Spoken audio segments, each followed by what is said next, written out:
Hi everyone. So today we are going to start the first video of sociology series as we decided that we'll be doing.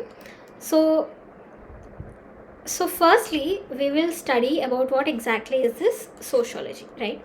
So many of us have interest to study sociology because we want to do a thesis on it or research on it, and most of us are here because we have taken it as a subject for an optional, or we are preparing because of the interest that we have in the subject. So because this subject is something not usually taught in schools as under the same name, so hence it needs an introduction, right? It needs a base that has to be formed, right? So for that we need to understand as to what is sociology, and to understand what is sociology we need to understand what is the nature of the subject, right? So what is the nature of the subject? So for example, we know that political science, right? If we take political science, as the name itself says, it's the science of polity, right? So it deals about politics, not politics as in politics itself, but it deals about the political system, right? It deals about political system, the way political system is framed, the different constituents of it, the way the polity of a country runs, right? And the way India is a democracy, right? All these are covered by political science. You read a lot of other people in this, you read a lot of great philosophers, right, about the political system, right? So in a similar way you read about another subject called philosophy, right? You read philosophy as a subject that deals with the philosophical thoughts of ancient Greek philosophers like Aristotle. You read Plato. You read Socrates, who is actually much above them. Like in the hierarchy, if you see, it is Socrates, Plato, and Aristotle. So Plato is a disciple of Socrates. Aristotle is a disciple of Plato. And often, if we see, there are differences, though they are disciples of the disciple is like this, there are a lot of differences and commonalities between their teachings. So that is what philosophy teaches about how a person should be, right? It teaches about what the society ought to be, right? Then you have economy, right? So we'll be dealing with all of them, like how they are different from sociology and how they are similar to sociology. We'll deal when we are doing the second part of the first, that is scope of the subject and comparison with other sciences. So all this we'll do again, but this is just a sort of introduction so that you understand and get familiar with sociology. Because if you are not familiar with what is the subject, you will never understand anything that follows, right? You will not understand why was it born. You will not understand why are we actually studying it. For knowing that, we need to see how the different subjects are, right? So we need to see how the different subjects are. So economy deals with the economic system, right? The developmental issues, the recent issues of environment versus economy, which came in as a very recent issue, right? All this is dealt by economy. Then you have history. So history is favorite for many of us because it's like in a form of a story of the past. If you have to tell it in the layman's terms, it is the story of the past, right? So whatever happened in the past will be told about history, right? So that's why it's a very interesting subject again. And then you have other disciples, like you have biology, which talks about human body, right? It talks about human body. So now you might be thinking, why is she telling all of this? The main reason for me telling all of this is to tell you the reasons why sociology actually was needed when you already had a lot of other subjects. So the reasons are as follows. So the first one is sociology studies the nature of humans, right? So it studies the nature of humans. And remember, it is humans, okay? S is added means it is plurality of humans. It doesn't study as a single human. Okay, for example, let's take, there is a person called Alex, okay? Let's take, there's a person called Alex, okay? And he takes drugs. Okay? Now, a question to you people. Will sociology study Alex? Will sociology as a subject study Alex? Because right now, I said you that sociology is a nature of humans. So ideally sociologist should be studying why Alex is taking drugs. Does it do that? The answer here is no, it doesn't do that. Then what does sociology do? So sociology here doesn't study Alex, but it studies drugs and druggists. Okay, it studies drugs and druggists, the interrelationship between both of them, right? And this is where sociology comes in. It studies the nature of not a single human but plurality of humans, right? So that is where the second part comes in, whereas sociology is a study of the human society, right? Human society. So even when we were in school, we used to study social, and many of us used to like this subject, right? So social would be our favorite subject because it's all humanities. We used to study about the surroundings around us, and sociology basically adds humans to it. So humans are the center of sociology, and society as a unit is the center of sociology, right? So sociology is a study of society. And is it simply a study? No, it is a scientific study again. It is a scientific study, and that is why it is different from social. That is how it is different from social. So everything that you study in sociology is backed by facts. Okay, you have hundreds of facts that are there. For example, in the second paper you study about tribal societies, right? Then in that we study about how according to the census 8% of the Indian population is tribal societies. We study about their integration into the society, how they were integrated in the society, and everything. Even today, the data that compiles with it, the data which says as to how much basically the tribals are integrated in the society. For example, in IITs, IIMs, what is the dropout rate of tribals? Like, are they really integrated? Are they really integrated into the society is what we'll question, and for that we need data. And whenever we are using data, that means it is backed by science, because data is usually collected by science researchers, right? So hence it is a scientific discipline. Obviously there is another school of thought which basically tells that sociology is not science. That is where the debate between positivism and non-positivism comes in, right? Non-positivists. But this we'll be doing in the second class, right? After the emergence of sociology, we'll be doing this. But for now, remember that the 3 points that we discussed here.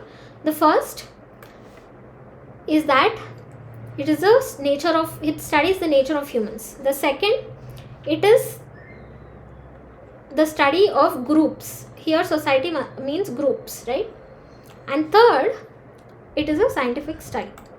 And now coming to the fourth thing. Okay, what is the fourth? It talks about generalizations. It talks about generalizations, and it doesn't talk about specificities, right? So what is this again? Specificities and generalization. What is this again? So it's a similar way. We study about how humans are in general. We don't go into, like we took the example of Alex, right? We told that he's a druggist. So we don't go into the specificity as to why Alex became a druggist. But we'll see that if there are tens of Alexes, right? Tens of Alexes, as a group, why they became a druggist, right? Another example here could be when studying caste system, right? We don't study as to why this caste is here and why this caste is above this, etc. But we study the caste system as it is. We study the Chaturvarna system, right? Chaturvarna system, I think you all must be knowing about this. The Brahmin, Kshatriyas, Vaishyas and Shudras. We study this caste system as it is. So that is where comes in the next point, wherein we can easily tell that sociology is a descriptive science, right? Descriptive science. So what is this descriptive science again? So descriptive science asks the question is what is, okay, versus what ought. Here don't get confused, but the simple thing here, it's a debate of is and what. So for example, again let's take the caste system. I'm taking caste system here because we all are very familiar about the caste system. A lot of newspaper articles come on the caste system, the reservation debate. So we are very well acquainted with the caste system, right?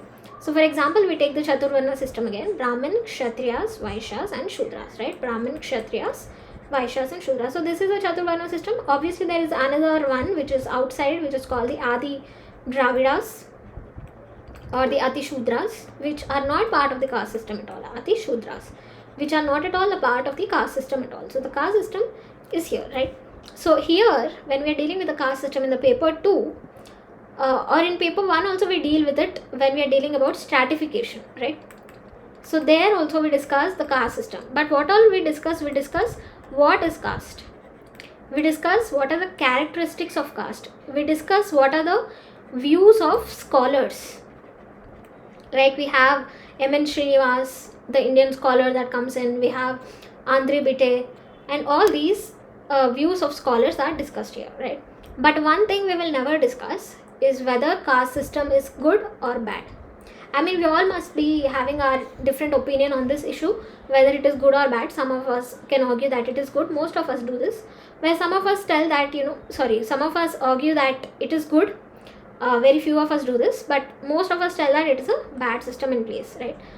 It's a bad system in place, and we all have different reasons for that. But sociology doesn't go into this aspect whether caste is good or not. It just says that Indian system is caste stratified. In India there is caste system, but it does not go into question of whether this is good or bad. It supports good, it supports bad, but doesn't come to a solution. It takes a balanced approach, right? So balanced approach, which is also necessary for UPSC aspirants to take a balanced approach. Whenever any question is asked, except for whenever there is a question on giving your opinion, you take a balanced approach most of the questions, right? So here, if at all it was some other subject like philosophy, right? So philosophy takes a value oriented approach. So whatever we do, it gives an opinion, right? It gives an opinion about it. For example, in philosophy, we have certain people like Aristotle, we have Plato. Aristotle, basically, if you see Aristotle's and Plato's, though Aristotle was a disciple of Plato, Plato was considered the first feminist, right? He was considered the first feminist. But Aristotle was completely against feminists. Okay, he was a pure patriarch, right? He did not want women to have rights, Aristotle. Whereas Plato wanted women to have rights. Plato wanted women to be part of the political system also. So here you see, philosophy is dealing with what ought. Meaning, it tells about the views are like either supporting or not supporting, right? So here, Plato is supporting feminism, whereas Aristotle was a complete patriarch, right? So, but sociology doesn't do that. Sociology is very neutral. So here it comes that sociology is a value neutral science. Value neutral. It is value neutral, right? So these are the different tenets of sociology. And then finally, sociology adds to your knowledge by adding things to subjects. For example, if you add sociological dimension to economy, you get in things like, for example, recently there is a trend of gender budgeting, right? Gender budgeting. Gender budget is being passed. Right now, it is around 4.7% of the gender budget right now we have is 4.7% of the entire budget, right? So like that, we have sociology adding things to economy. We have sociology adding a lot of stuff to political science. So all these subjects will be getting 1+ point of view when we add sociological imagination. The tool is called sociological imagination, right? Sociological imagination is the tool that sociology provides to us. So now if we have to see as to what we discussed here about the nature of sociology, I think now we are getting familiarized with the concept of why are we actually studying sociology. Here if you see, sociology is a study of the nature of humans, right? It's a study of the nature of humans. First thing. Second thing, it studies groups of people. Thirdly, it talks about a scientific study, that is you have a lot of data and facts.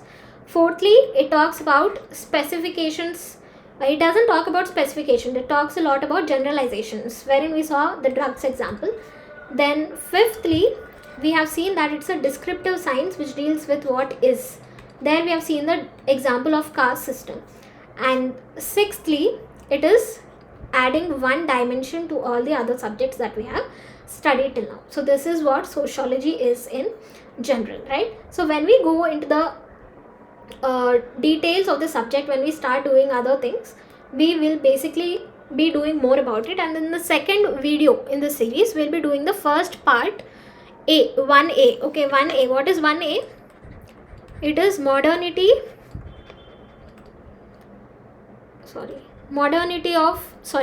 and social change. Modernity and social change in Europe. And emergence of sociology as a discipline. Emergence of sociology. This is what we'll be doing in the second video of this series. I hope you like this short lecture, and let us know in the comments as to how was the lecture, and be rest assured that the second video is going to be uploaded very soon. Bye.